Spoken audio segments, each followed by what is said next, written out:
दोस्तों, हमारे देश की राजनीति इवेंट बनती जा रही है। इवेंट से क्या है, ग्रसित है। इस बात का पूरा ध्यान रखा जाता है कि जिस दिन बड़े नेता की रैली है या फिर जिस दिन कोई बड़ा ऐलान किया जाए, तो डेट, तारीख, समय, वक्त, मतलब इसका बहुत ध्यान रखा जाता है। लेकिन ऐसा लगता है कि ये जो असर है, ये चुनाव आयोग ने भी काफ़ी सीरियसली ले लिया है। अब इसे संयोग के या प्रयोग आप डिसाइड कीजिएगा। लेकिन राहुल गांधी की आज बिहार में जो वोट चोरी को लेकर जो अभियान चला रहे हैं, वोट चोरी के खिलाफ, उसकी यात्रा का आज शुभारंभ होने वाला है। सुबह 10:30 बजे राहुल गांधी पटना पहुंच गए और ठीक शाम 3 से 4 बजे के आसपास ही वो एक रैली को संबोधित करेंगे।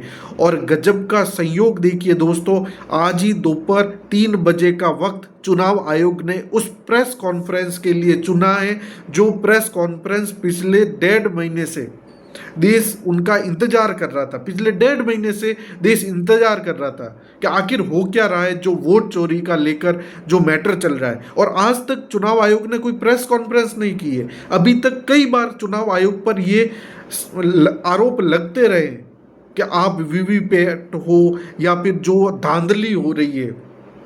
इस बार जो वोट चोरी का राहुल गांधी ने सीधा सीधा टारगेट किया है चुनाव आयोग को कि कितने फर्जी वोटर जो फर्जी चीज़ों से लेकर चल रहे हैं, कि फर्जी आईडी है या फर्जी एड्रेस, एक मकान में 80-80 लोग रह रहे हैं छोटे से रूम में।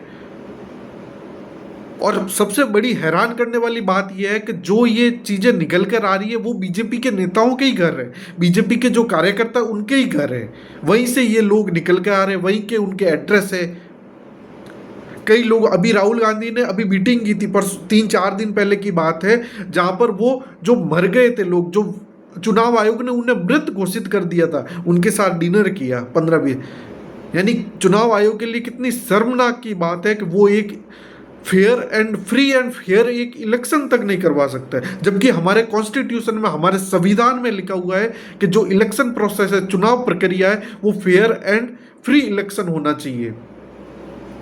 कितनी गड़बड़ी चल रही है चुनाव में, कितने ही फर्जी वोटर है, कितने जो सही में वोटर है उनके नाम काट दिए जा रहे हैं। अभी बिहार में 65 लाख वोटरों के नाम काट दिए गए। ये तो सुप्रीम कोर्ट का ऑर्डर था कि 48 घंटे के अंदर आपको लिस्ट देनी है, भले कहीं पर भी दो, सरकारी दफ्तर में दो, बीएलओ बीडीओ ऑफिस पर दो, या आपको विज्ञापन के जरिए उन लोगों तक ये बात पहुंचानी होगी, उन 65 लाख वोटर के जो आपने नाम काटे हैं लिस्ट से। और वो वापस 65 लाख लिस्ट आपको वेबसाइट पर डालनी होगी। ये तो चुनाव आयोग की हालत है। इतनी तो देश के जो चुनाव आयोग, जो चुनावी प्रक्रिया है, वो इतनी तो खराब और हद पार, जो यानी क्या कह सकते हैं कि पूरी धसी हुई चुनाव आयोग की प्रक्रिया है। चुनाव आयोग ने ये प्रेस नोट इशू कर दिया है कि इस प्रेस नोट के लिए क्यों चुनाव आयोग को शर्म करने की हिदायत दी गई है और किसने हिदायत दी। और आपको मैं ये बताना चाह रहा हूँ कि जो अभी 3 बजे प्रेस कॉन्फ्रेंस है चुनाव आयोग की, और उसी समय राहुल गांधी की क्या है, यात्रा, जो बिहार में सासाराम में जो बिहार में रैली है उसका वहाँ पर संबोधन है। और 3 बजे चुनाव आयोग की रैली है। टाइमिंग एकदम जरा सा वही है कि जो मेन स्ट्रीम मीडिया है, जो गोदी मीडिया कह सकते हैं, वहाँ पर ये चुनाव आयोग की जो टीवी पर चुनाव आयोग की कॉन्फ्रेंस चलेगी। यानी इनडायरेक्टली आपके ये यूट्यूबर्स ही है जहाँ पर ये रैली दिखाई जाएगी। मेन स्ट्रीम मीडिया में तो टोटल वही चुनाव आयोग की कॉन्फ्रेंस चलेगी।